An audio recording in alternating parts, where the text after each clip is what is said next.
ทุกคนวันนี้มากินส้มนี่ส้มมันบรรยากาศดีๆมะขามโอ้ตก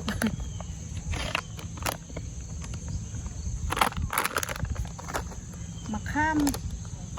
มะขามแซอินเห็ดสบูนแสบขนาดเบื่อหน้าตาจำเจียวมีเกลือจำห่อเกลือไปแล้ว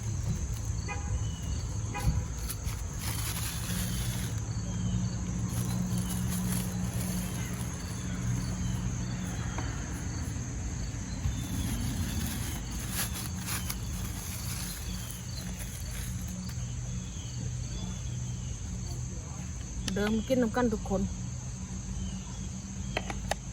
ชิมก่อนสมไล่ชงเราคือยักษ์สมตอนต้นคือยักษ์คนนึงแบบ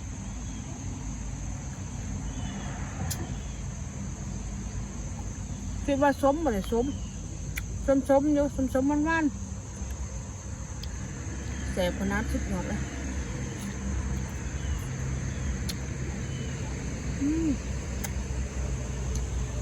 แบบ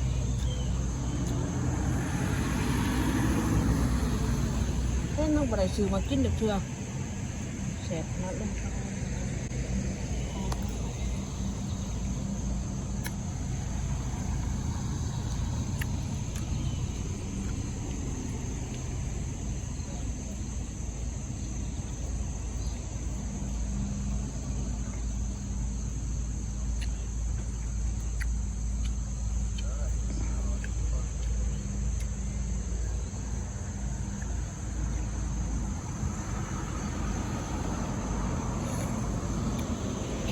แซ่บทุกคนมาเลย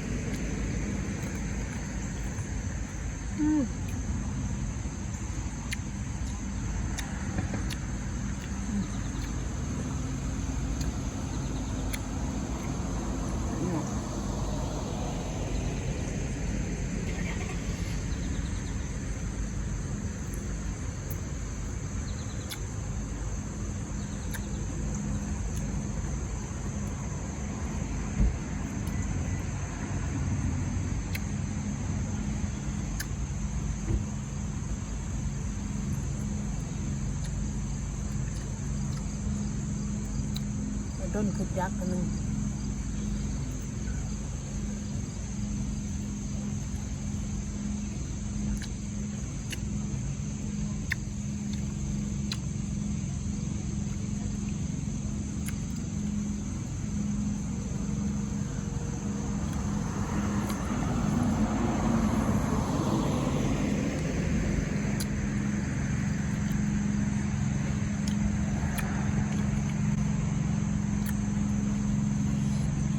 อากาศสุดยอดเลยอากาศดีขนาด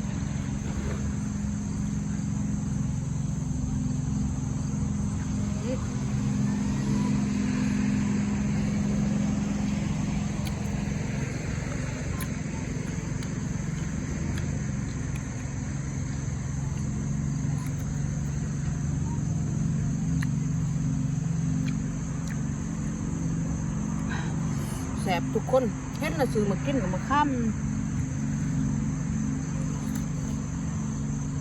แช่อิ่มของเผ็ดสบูน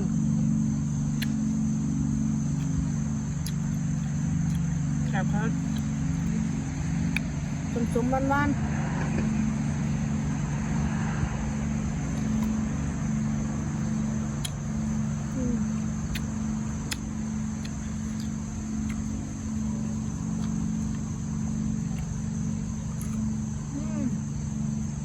แบบ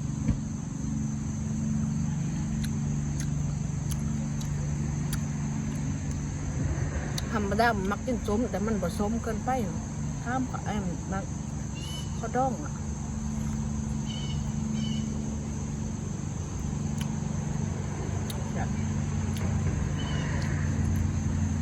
เดิมกินกันทุกคน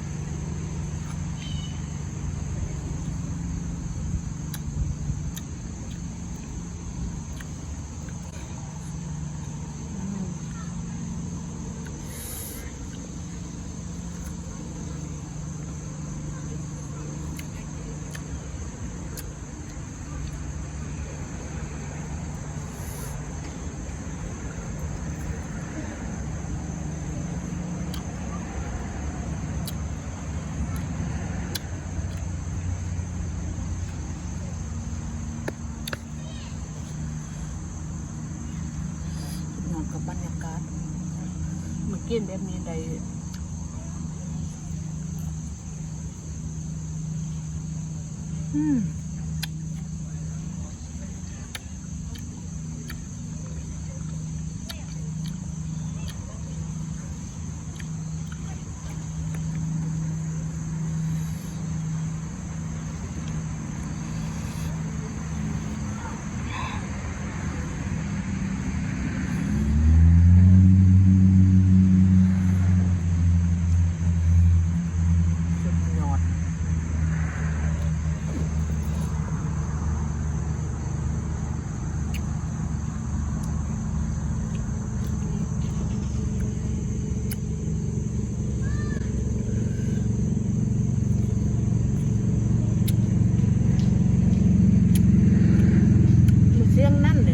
แค่ทางรถ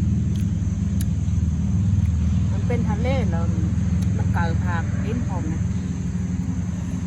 ยังรถแลน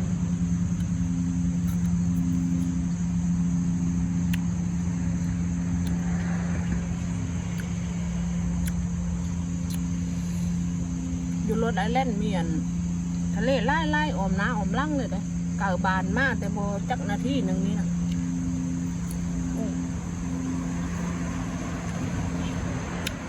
แต่ห้ามเบิกบานก้นหันก้น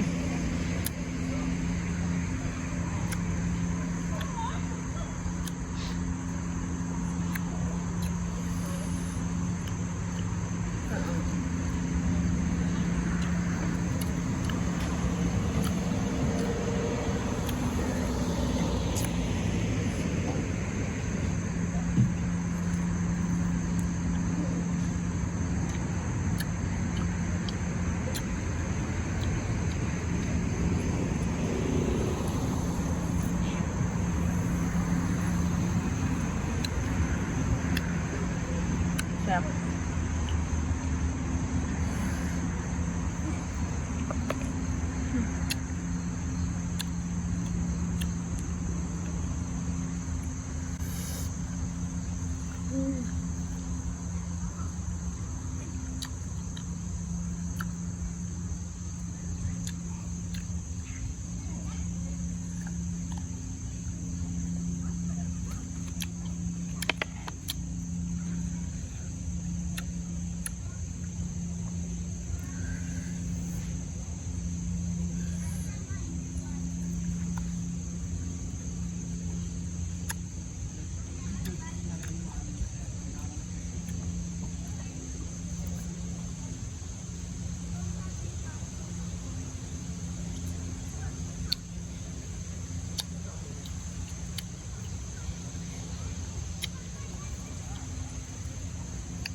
เจอกันมากินนะทุกคนคลิปนี้ก็เท่านี้แหละเพราะว่าเขามากิน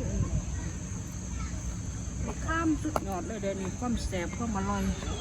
คันว่านั้นเราซื้อมากินเนอะมาข้ามแซ่อิ่มของเพชรบุญโอเคคันพามาคลิปนี้อย่าลืมกดไลค์กดแชร์ให้เด้อทุกคนบ๊ายบาย